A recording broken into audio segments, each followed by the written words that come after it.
రావడానికి ఆయన ఒక మార్గము.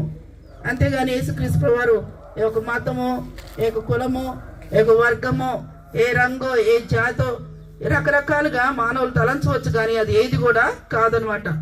యేసుక్రీస్తు వారికి వర్గానికి చేరడానికి ఆయన ఒక మార్గం.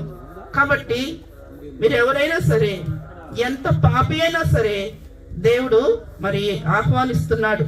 ఎవరైతే ఆయన ఆహ్వానాన్ని మన్నించి ఆయన దగ్గరకు వస్తారో వారిని దేవుడు క్షమిస్తాడు, మరి ప్రేమిస్తాడు, అదే రీతిగా నిత్యరాజ్యానికి తీసుకువెళ్తాడు.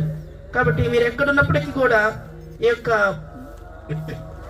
ప్రేమ మాటలు వింటున్నట్టయితే నువ్వెవ్వరువైనా సరే, నువ్వెంత ఘోర పాపమైనా సరే, పరిశుద్ధ గ్రంథమైన బైబిల్ సెలవిస్తుంది దేవుడు లోకమును ఎంతో ప్రేమించినని. కాబట్టి లోకంలో ప్రతి మానవుని దేవుడు ప్రేమించి ఈ లోకానికి వచ్చాడు. అయితే ఎవరైతే ఆయన ప్రేమను అంగీకరిస్తారో వారి దగ్గరకు మాత్రమే